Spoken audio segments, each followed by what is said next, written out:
I watch a lot of movies. I've seen a good amount, I think. And everyone has their own favorite Christmas movies, obviously. But for me, I've never really had a go-to Christmas movie. My wife loves the Home Alone, so those are a staple in our house. And I grew up liking the Santa Claus, I guess. But around Christmas time, I'm always kind of just like, whatever. In the past few years, I've been trying to correct this, collecting everyone else's favorite Christmas staples like some sort of Thanos Infinity Gauntlet. But there was one that I simply could just never wrap my head around. A Charlie Brown Christmas. I don't know what it was, gamers. For me, this shit was just never it. He's like sad, and the music makes me sad, and the way people treat him makes me sad. Every time it came on when I was a kid, I'd just go do something more fun and interesting, which, to be fair, could have been literally anything else. But times change you. And I think it's always worth reevaluating the things that you may have disliked, or even some things that you may have liked.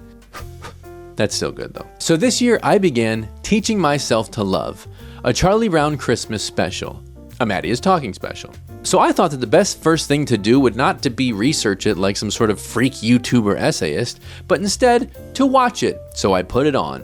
And I gotta say, wasn't that bad. Currently, Apple TV owns the rights, so that's the version I watched, but there are others, and I'll get to that in a minute. I mean, I was always going to end up researching it like some sort of free YouTuber essayist. The special follows a powerful boy named Charles Entertainment Brown, as he struggles with finding joy during the holidays and the meaning of Christmas. But first impressions, he just like me for real. And I think I understood why I didn't like it, and why maybe other people did. I mean, I was a pretty happy-go-lucky kid. Sure, there was shit going on that I didn't like, but I don't know if I had ever really internalized it. Or at least, I didn't realize that I had until later. But flash forward to being 33, and now I do like feeling bad, and I do it a lot. Anxiety and depression have joined the cast of my TV show and have become major characters for the past 5 years. I know nobody likes me. I can see where the boy is coming from. What happens when the rest of the world says you should feel one way, and you just don't? You see, Charlie Brown struggles with the commercialization of Christmas and feels like we've gotten too far from the real meaning of it. The children's Christmas play needs a director, so they decide why not give it to Charlie. After all, he's displayed no interest in the performing arts, has no discernible talent, and has the loosest grasp on what Christmas even means.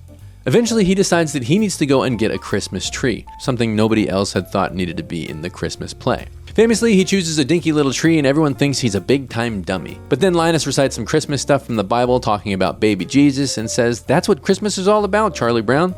That's what Christmas is all about, Charlie Brown. Charlie Brown does his Charlie Brown thing and mopes away, talking about how he ruins everything, etc., etc. The kids find him and help him make the tree nice, seemingly by adding ornaments along with more branches and needles. Or perhaps, more likely, just trashing his ugly tree and replacing it with a better one. And then together they all sing. So some of what I loved about this Christmas special is just how kind of bare bones it is.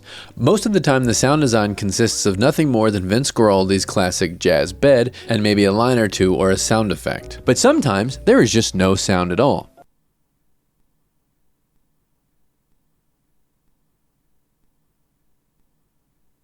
I'm not even trying to avoid a copyright claim there. That's a clip from the special. But weirdly, it worked for me. I liked that. Another thing that I really loved was that the actors they had for the special were certainly not trained. And sometimes it didn't even feel like they were trying. All I want is what I have coming to me. All I want is my fair share. But again, I liked that. There was something about this that made it feel real. All in all, I've changed my tune. Is it good? No. In fact, I have the most discerning eye for quality and production I've ever had. I've been in the game for a while now. I can see the seams. The edges are rough, but it worked for me. And at this point in my life, I too have felt like Charlie Brown, not understanding why everyone else is so excited and happy when I feel nothing at all.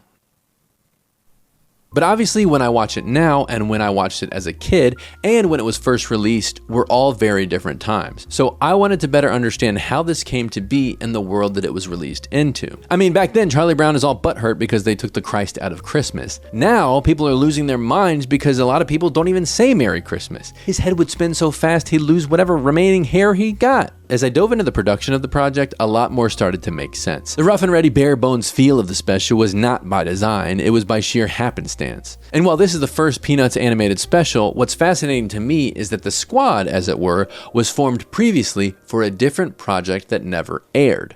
Okay, quickly. Charles Schulz created Peanuts, the comic strip. Big hit. The strip is first animated into a show called The Ford Show, hosted by Tennessee Ernie Ford. The show is sponsored by the Ford Motor Company, despite having no relation to Tennessee Ernie Ford at all.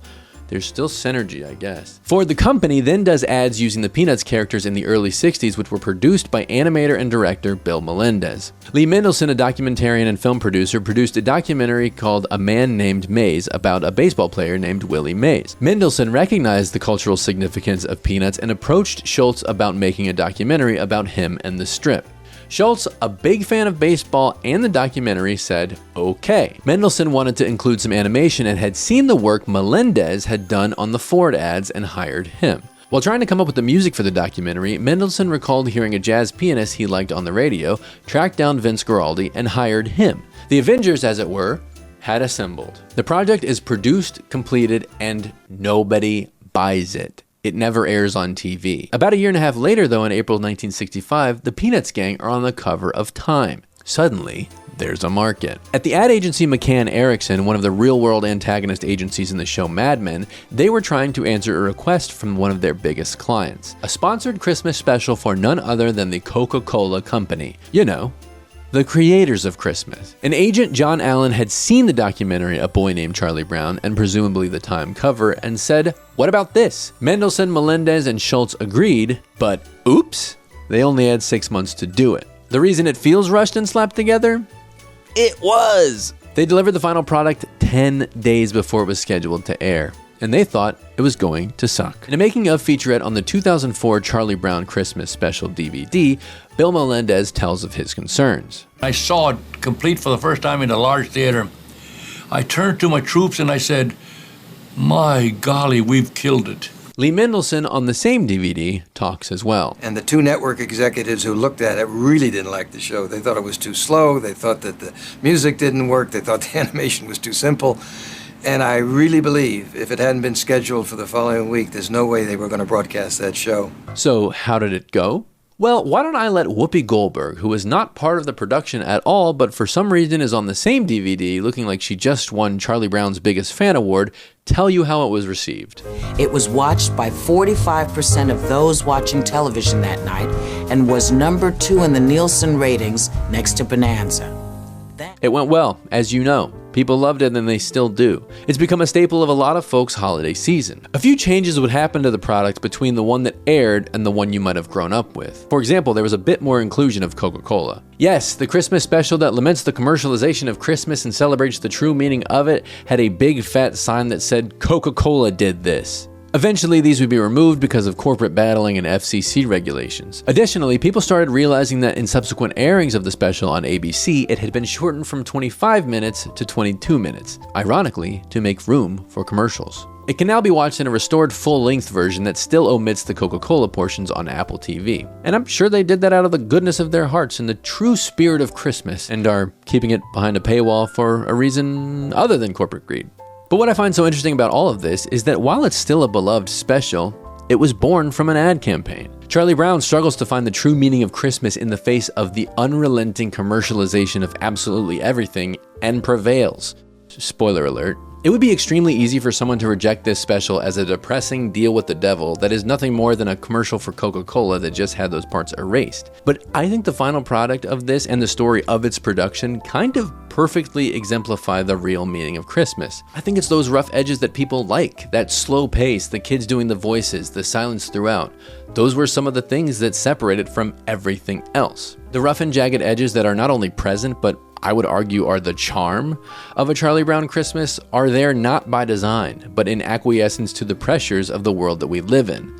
Nothing is ever perfect. I'm sure I'm not alone when I say that not every Christmas has been ideal. Growing up, there were certainly Christmases when maybe I saw my mom might have been scraping money together for presents, and as an adult, there are some times I can't be with my family for Christmas. I think the true spirit of Christmas can really be found in those small moments of kindness and joy and light that we can cling to during what is for a lot of people the coldest and darkest time of the year. But what Charlie Brown goes through happens every single year to a bajillion people. Obviously not exclusively during the holidays, but for a lot of people the holidays are the toughest. Things aren't always the way we'd like them, but he makes the best of it. That shitty little tree that he rescues and all of the work that everybody puts into it is essentially the shitty little special we got. And what's not perfect about it is what America loved. Thanks for watching. I hope you enjoyed it as much as I enjoyed making it. And once again, the freest way to support is to like, subscribe, and comment. It really helps the algorithm and sends this out to others. If you are struggling this holiday season, I can promise you're not alone. And in the description, I'm going to include some numbers and links if you need support. You can call, text, online chat, whatever you're most comfortable with. Until next time, gamers, be kind to yourself and everyone around you. Thank you. Bye-bye.